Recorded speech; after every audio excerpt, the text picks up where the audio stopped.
Hello everyone, আপনাদের সাথে আছে আমি ফাহিম রহমান এবং আজকে আমাদের এই ক্যারিয়ার টকে আমাদের সাথে আছে একজন স্পেশাল অতিথি যিনি আমাদের সকলের পরিচিত এবং তিনি আমাদের এই খুলনা বিশ্ববিদ্যালয়ের একজন প্রাক্তন শিক্ষার্থী। তিনি আর কেউ নন, আমাদের সকলের পরিচিত ইউসুফ মুন্না। আমরা তার মুখ থেকে তার পরিচয়টা জেনে নেই। হ্যালো, আমার নাম ইউসুফ মুন্না, আমি রিফ্লেক্টিভ টিনসের নির্বাহী পরিচালক।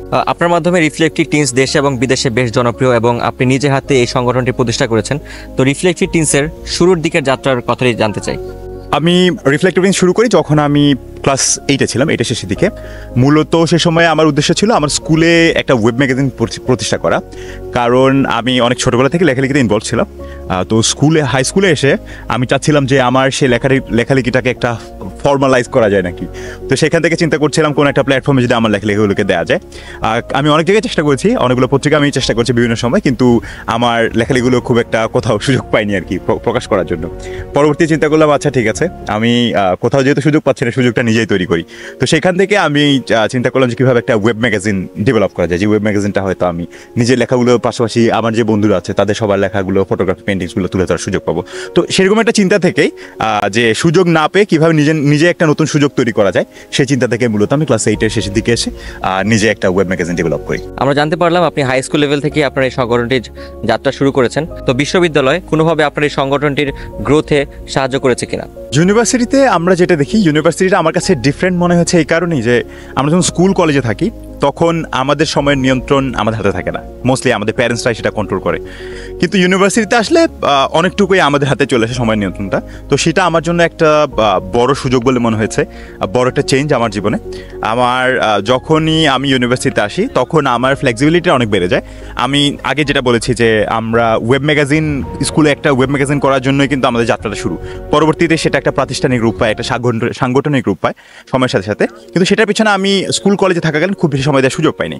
কিন্তু ইউনিভার্সিটিতে এসে যখন আমি দেখলাম আমার সময়ের কন্ট্রোল আমার হাতে, আমি অনেকভাবেই আর কি এটাতে সময় দেওয়ার এবং এখানকার প্রয়োজনীয় যে পরিবর্তনগুলো আমি দেখতে চাচ্ছিলাম দীর্ঘ সময়ের জন্য একটা প্রতিষ্ঠান বিল্ড করার ক্ষেত্রে, এর পেছনে যে অনেক এফোর্ট দেওয়ার, অনেক চিন্তাভাবনা করার, একটা প্রপার ক্লিয়ার ভিশন তৈরি করার যে ব্যাপারগুলো আছে, সেগুলো আমার কলেজ পর্যন্ত আমার মনে হয় যে ছিল না, আমার মধ্যে অনুপস্থিত ছিল। কিন্তু ইউনিভার্সিটিতে এসে যখন আমি সময় পেয়েছি অনেক, সেটা আমাকে গ্রেট একটা মাইলেজ দিয়েছে আমার এই ভিশনগুলো সেট করার, প্রপারলি এটার পেছনে এফোর্ট দেওয়ার, একটা প্রপার টিম বিল্ড করার।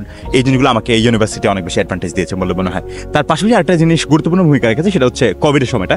কোভিড আমাদের ইকোনমিক্যালি এটা ডিফিকাল্ট একটা সিচুয়েশন গেছে আমাদের সবার জীবনে, কিন্তু এটার একটা পজিটিভ অ্যাসপেক্ট হচ্ছে এগেইন আমাদের যারা টিম মেম্বার ছিল তারা প্রত্যেকেই যেহেতু স্কুল কলেজ ইউনিভার্সিটি যে যেখানেই থাকুক, তাদের প্রতিষ্ঠান যেহেতু অনলাইনে শিফট করেছে, তখন সবার হাতে এনাফ টাইম ছিল।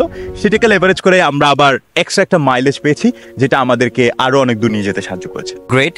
তো এই রিফ্লেক্টিভ টিনস ব্যক্তি ইউসুফ মুন্নার জীবনে কি নতুন সম্ভাবনার দ্বার উন্মোচন করেছে বা কি নতুন অপরচুনিটি ক্রিয়েট করেছে?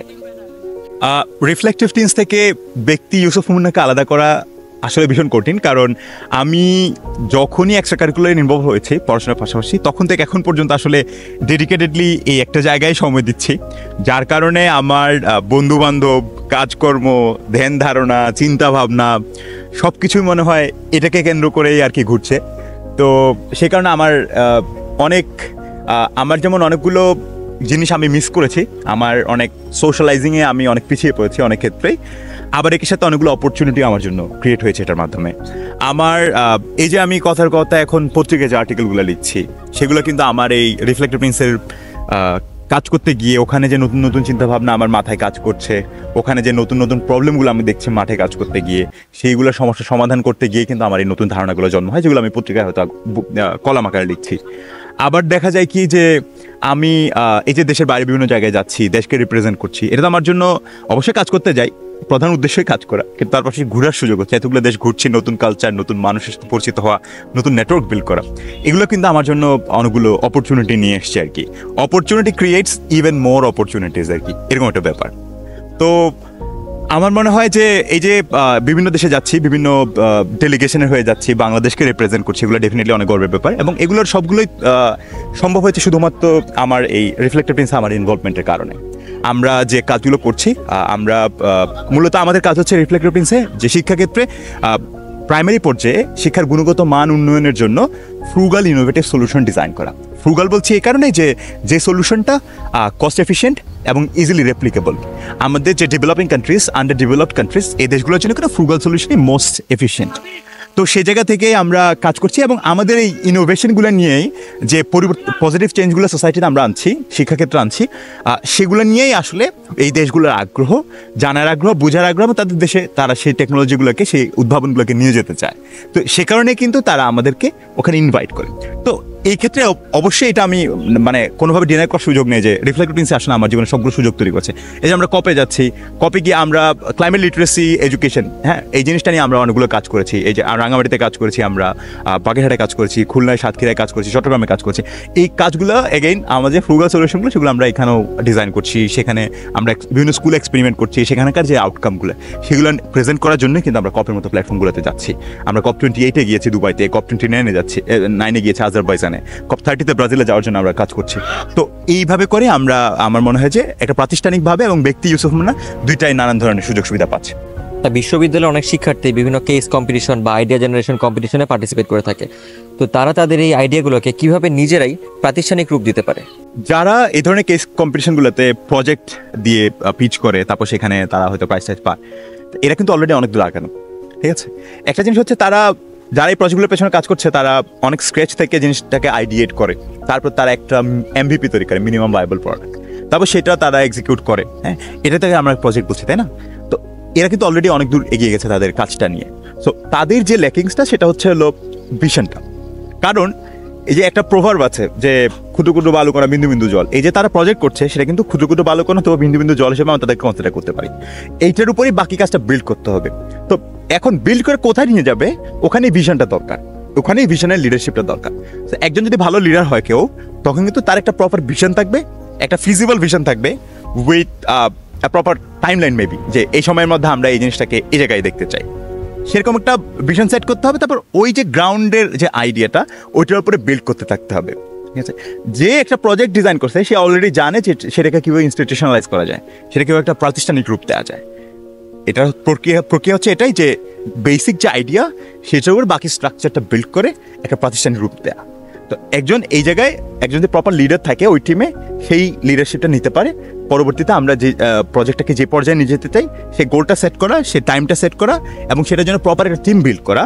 সেই টিম বিল্ড করে একটা দীর্ঘ সময় যাবে, খুব সম্ভবত যেটা অনেক পরিশ্রমের দরকার হবে, কিন্তু আউটকামটা খুব জিরো হবে আর কি। হ্যাঁ, তো সেই সময় পর্যন্ত মানে একটু ধৈর্য ধরে পরিশ্রম করে যাওয়া, যাতে করে একটা পর্যায়ে নিয়ে যাওয়া যায়, এবং এভাবে কিন্তু ধীরে ধীরে তাদের প্রজেক্টগুলোকে একটা প্রাতিষ্ঠানিক রূপ দেওয়া সম্ভব। কনসিস্টেন্সিটা থাকতে হবে, প্রপার লিডারশিপ থাকতে হবে, ভিশন থাকতে হবে, যেটার একটা প্রপার টাইম ফ্রেমও থাকতে হবে। এই জিনিসগুলো, এই এলিমেন্টগুলো যদি কারোর মধ্যে উপস্থিত থাকে, তাহলে তারা একটা দীর্ঘ সময় প্রচেষ্টার মাধ্যমে আমার মনে হচ্ছে তাদের প্রজেক্টে তারা একটা পরিপূর্ণ প্রতিষ্ঠানের রূপ দিতে পারে। আপনি নিজেও শিক্ষার্থী থাকা অবস্থায় এই সংগঠনটির জন্য কাজ করছেন। তো এই যুগের যারা শিক্ষার্থী, যারা স্কুলে পড়ছে বা কলেজে পড়ছে বা ইউনিভার্সিটিতে পড়ছে, তাদের জন্য রিফ্লেক্টিভ টিনস কোনো সুযোগ হতে পারে কিনা, বা আপনি তাদেরকে রিক্রুট করার ব্যাপারে ভাবছেন কিনা? ডেফিনেটলি আমাদের অলরেডি রিফ্লেক্টিভ টিনসের একটা বড় গ্রুপ অফ পিপল আছে যারা বিভিন্ন ইউনিভার্সিটিতে পড়াশোনা করছে অলরেডি। এটা একটা দারুণ সুযোগ হতে পারে, কারণ আমরা দেশে দেশে বাইরে নানান প্রতিষ্ঠানের সাথে আমরা কাজ করছি, যেহেতু এখানে তারা নানান ধরনের বিষয় জানার সুযোগ পায় আর কি কাজের মাধ্যমে। আমাদের ওয়েবসাইটে গেলে ওখানে জয়েন আস নামে একটা পেজ আছে আলাদা করে, তো ওখানে অ্যাপ্লাই করা যায়। সেখানে তার ইন্টারেস্টের কথা জানায় আমাদেরকে একটা ফর্ম ফিল আপ করতে হয়, তারপর তাদেরকে আমরা স্ক্রিনিং করে আমাদের টিম অনবোর্ড করাই। আমার মনে হয় যে এখানে এটা দারুণ সুযোগ হতে পারে, অনেক নতুন কিছু এক্সপিরিয়েন্স একটা ইউনিভার্সিটি থাকলে একটা প্রফেশনাল এক্সপিরিয়েন্স গেদার করার জন্য। রিফ্লেক্টিভ টিনস যে সেক্টরে কাজ করছে, সেই সেক্টরে আমাদের দেশে উন্নয়নের অনেক জায়গা আছে। তো আপনাদের এই দেশকে নিয়ে ভবিষ্যৎ পরিকল্পনার জায়গাটা কি? এই যে আমরা একটা ডেভেলপিং কান্ট্রিজে বিলং করছি, এটা কিন্তু অনেক অ্যাডভান্টেজ আছে। ডেফিনেটলি অনেকগুলো প্রবলেম আছে, কিন্তু অনেক অ্যাডভান্টেজ আছে। এই কারণে বলছি যে অনেক প্রবলেম মানে হচ্ছে কিন্তু অনেকগুলো সলিউশন, অনেক সলিউশন মানে কিন্তু অনেকগুলো সম্ভাবনা, তাই না? আমরা যদি আমেরিকার দিকে তাকাই তাহলে কিন্তু that is a well painted canvas, তাই না? কিন্তু আমাদের ক্যানভাসটা এখন খালি। তো সেই ক্যানভাসে কিন্তু আমাদের যে যারা কাজ করছি তাদের শিল্পগুণ দিয়ে কিন্তু সুন্দর একটা পেইন্টিং করার এখনো সুযোগ আছে। তো আমরা যদি ওইভাবে দেখি জিনিসটাকে, আর তার পাশাপাশি যে ব্যাপারটা, আমরা যেহেতু এডুকেশন নিয়ে কাজ করছি, এই সেক্টরে কিন্তু অনেক কিছু করার সুযোগ আছে আমাদের। আমি যে এতগুলো দেশে গেলাম, তার কোনো দেশে গিয়ে কোনো সেট আপে আমার কখনো মনে হয়নি আমাদের ছেলেরা কম ব্রিলিয়েন্ট। কিন্তু একটা জিনিস আমি খুব করে ফিল করেছি যে আমরা প্রেজেন্ট করতে পারি না, আমাদের ভাষাগত একটা দুর্বলতা আছে। একটা বড় দুর্বলতার জায়গা হলো ইংরেজি, আর একটা দুর্বলতা হলো ম্যাথস। এই দুটো জিনিসে যদি জাতি হিসেবে আমরা ইমপ্রুভ করতে পারি, তাহলে কিন্তু আমাদের যে নলেজ আছে সেটা আমরা অন্যদের সাথে যেমন শেয়ার করতে পারবো, এবং একই সাথে আমাদের নিজেদের যে এক্সিস্টিং ব্যাপারটা সেটাকে আমরা ওয়েল প্রেজেন্ট করতে পারবো। হ্যাঁ, আবার এই যে যোগাযোগের ক্ষেত্রে যে বাধা তৈরি করছে ভাষাগত কি বলবো অপারদর্শিতার কারণে যে আমাদের যে বাধা তৈরি হচ্ছে, সেই বাধাটা কিন্তু আমাদের অনেকভাবে অনেক ক্ষেত্রে আমাদের পিছিয়ে ফেলছে। তো সেই জায়গায় আমার মনে হয় যে এই দুইটা বাধা কাটিয়ে ওঠা আমাদের জন্য, ম্যাথস এবং ইংরেজি যে বাধা, সেই দুটা কাটিয়ে ওঠা আমাদের জন্য খুব ইম্পর্ট্যান্ট। আর সেই দুইটা বিষয় নিয়ে কিন্তু আমরা কাজ করছি আর কি। রিফ্লেক্টেড মিন্সের একটা বড় জায়গা কিন্তু স্টেম এডুকেশন নিয়ে কাজ করা। তো আমাদের সারা দেশে এখন প্রায় 300 স্কুল নিয়ে কাজ করছি। এই পরিসরটা আরও অনেক বাড়ানোর সুযোগ আছে। আমরা মিনিস্ট্রি অফ প্রাইমারি এডুকেশনের সাথে আমরা কাজ করছি ডিরেক্টলি। USAIDর সাথে আমরা ডিরেক্টলি অনেকগুলো প্রজেক্টে কাজ করছি। সামনে আরও অনেকগুলো প্রজেক্টে কাজ করার ইচ্ছা আছে। তো আমাদের যেহেতু কাজ করার জায়গাটা হচ্ছে প্রবলেম আইডেন্টিফাই করা, সেই প্রবলেমগুলোর জন্য ফ্রুগাল সলিউশন ডিজাইন করা, যেটা কস্ট এফিসিয়েন্ট এবং একই সাথে ইজিলি রেপ্লিকেবল, সেই আইডিয়াগুলোকে আবার অন্য দেশের যেসব অঞ্চলগুলোতে একই প্রবলেমটা এক্সিস্ট করে সেই এলাকাগুলোতে এই সমাধানগুলো ছড়িয়ে দেওয়া। আমরা চাই যে আমাদের এই কাজের পরিধিটা আরও বড় করে আরও অনেকগুলো স্কুলকে নিয়ে কাজ করার। আর শিক্ষাটা এমন একটা সেক্টর যেটা ইভেনচুয়ালি দেশের সব ক্ষেত্রকে টাচ করে। তো সে জায়গায় আমরা যদি শিক্ষাকে দুর্বল রেখে দিই, তাহলে কিন্তু সেটার একটা নেগেটিভ ইম্প্যাক্ট সব জায়গায় পড়বে। একইভাবে ওই খাতটাকে যদি আমরা শক্তিশালী করতে পারি, সেই খাতের যে প্রবলেমগুলো সেগুলোকে যদি আমরা প্রপারলি অ্যাড্রেস করতে পারি, তাহলে কিন্তু সেটার একটা শিক্ষার যে খাতটা, সেটা যেহেতু সব জায়গায় ইভেনচুয়াল একটা ইম্প্যাক্ট আছে।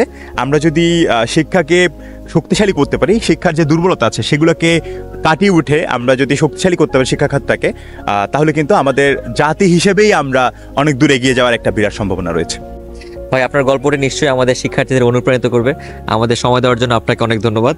অনেক ধন্যবাদ থট বেঞ্চ দ্য কেউকে আমাদের সাপোর্ট করার জন্য। প্রিয় দর্শক, আমাদের সাথে এতক্ষণ যারা আমাদের এই এপিসোডটি উপভোগ করলেন, আপনাদের সবাইকে অনেক ধন্যবাদ। এবং আরও নতুন নতুন এপিসোড পেতে আমাদের পেজটিকে অবশ্যই ফলো করবেন। ধন্যবাদ।